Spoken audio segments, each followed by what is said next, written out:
Saludos suscriptores, ¿cómo está? Espero que bien, bastante bien. Hoy haré un what if si los eventos de la serie animada de Death Note hubiera ocurrido en la vida real. Esta es una pregunta muy interesante, y bastante inquietante, porque Death Note plantea un dilema ético, social y psicológico muy profundo. Si los sucesos del anime ocurrieran realmente, el impacto sería enorme en todos los niveles de la sociedad. Y bueno, espero que disfrute mucho este video. ¿Qué pasaría si los sucesos del anime de Death Note ocurrieran en la vida real? Ok, veámoslo por partes. 1. Impacto psicológico y social inmediato. Pánico global. Al comienzo, si alguien realmente pudiera matar a cualquier persona con solo escribir su nombre, la gente entraría en un estado de miedo e incertidumbre total. Los gobiernos, los medios y los ciudadanos no entenderían qué está ocurriendo. Auge de teorías conspirativas. Muchos pensarían que se trata de armas secretas, experimentos sobrenaturales o hackers con acceso a tecnologías desconocidas. Cambio en la conducta humana. Las personas serían mucho más cuidadosas al mostrar su identidad en público o en internet. El anonimato sería un mecanismo de defensa. 2. Respuesta de los gobiernos. Estados de emergencia. Los países instaurarían medidas drásticas para proteger a figuras públicas y políticos. Caza global del responsable. Agencias como la Interpol, la CIA o la ONU colaborarían para descubrir quién o qué está causando las muertes. Control de la información. Probablemente habría censura y manipulación mediática para evitar el pánico masivo. 3. El dilema moral. ¿Justicia o asesinato?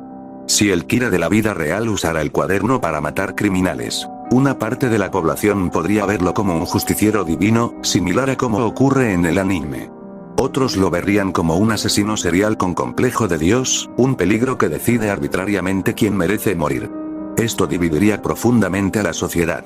Los que apoyan a Kira versus los que lo condenan. 4. Consecuencias filosóficas y religiosas. Cuestionamiento del concepto de justicia. ¿Es moral matar para crear un mundo mejor? Repercusiones en la religión. Muchos lo verían como una señal divina o demoníaca, cambiando la fe de millones de personas. Desconfianza hacia las instituciones. Si un individuo puede hacer justicia más efectivamente que el sistema judicial, la autoridad moral de los gobiernos colapsaría. 5. A largo plazo. Si el usuario del Death Note siguiera impune, la sociedad podría transformarse en un régimen de miedo. La gente actuaría bien no por convicción, sino por terror a ser castigada. Eventualmente, podrían surgir imitadores o sectas que adoren a Kira o intenten replicar su poder. Si se llegara a descubrir la existencia del cuaderno y sus reglas, el poder se convertiría en el recurso más codiciado y peligroso del planeta. Si Light Yagami, Kira, podría ser atrapado en la vida real, nos lleva a analizar el caso desde un punto de vista criminal, psicológico y tecnológico, como si fuera una investigación real. 1. ¿Es posible atrapar a Kira en la vida real? Sí, sería posible, pero extremadamente difícil. Sin embargo, no imposible. Veamos cómo. Análisis de patrones de muerte. En Death Note, las muertes eran de criminales específicos, transmitidas por televisión. En la vida real, las agencias de inteligencia harían lo siguiente: analizar fechas, horarios y medios de comunicación para detectar patrones. Cruzar datos de transmisiones, quién tuvo acceso a la información, en qué zona, qué hora local. Detectar si las muertes ocurren con retraso o sincronía con la emisión de ciertos programas, lo que podría indicar la ubicación aproximada de Kira. Ejemplo: si 90% de las muertes de criminales ocurrieran justo después de noticias emitidas solo en Japón, el foco de la investigación se reduciría rápidamente al país. Perfil psicológico. Los criminólogos crearían un perfil basado en el comportamiento. Altamente inteligente, joven, probablemente varón. Tiene acceso constante a información judicial o noticieros. Presenta una mentalidad mesiánica, cree que está haciendo justicia. Probablemente alguien con conocimientos de criminología, informática o derecho. Eso coincide exactamente con Light Yagami, lo que haría que los investigadores se acerquen a su perfil real.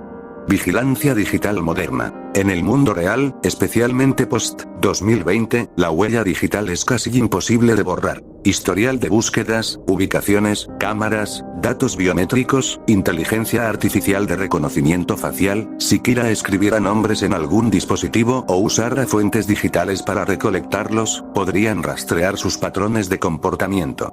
Además, algoritmos de IA podrían detectar coincidencias anómalas entre actividad en Internet y muertes, reduciendo el círculo de sospechosos muy rápido. 2. ¿Cuánto tiempo podría durar libre? Estimación realista. Duración como fugitivo. De 6 meses a 2 años máximo. En un entorno global hipervigilado, mantener un patrón tan preciso de muertes sin dejar rastros digitales sería casi imposible. Duración de vida. Depende. Si es capturado, probablemente sería condenado a cadena perpetua o ejecutado, según el país. Si no es capturado, podría vivir escondido, pero Ryuk, el Shinigami, acabaría matándolo igual, como en el anime, cuando su tiempo de vida se cumpliera o cuando se aburriera. 3. El factor sobrenatural. El único elemento que haría imposible atraparlo sería la naturaleza sobrenatural del Death Note. No hay huellas, ni veneno, ni conexión física con la víctima. Las muertes parecen ataques cardíacos naturales. Sin pruebas materiales, sería casi imposible demostrar su culpabilidad sin atraparlo en el acto. Pero si los investigadores sospecharan de alguien como Light, podrían usar operaciones psicológicas, engaños, trampas, falsos informes, como hizo él en la serie, para obligarlo a cometer un error. En resumen, en la vida real, Kira podría causar un enorme impacto global durante un corto tiempo, pero el poder del Death Note no lo haría invencible. Tarde o temprano, la tecnología, la psicología y sus propios errores lo delatarían.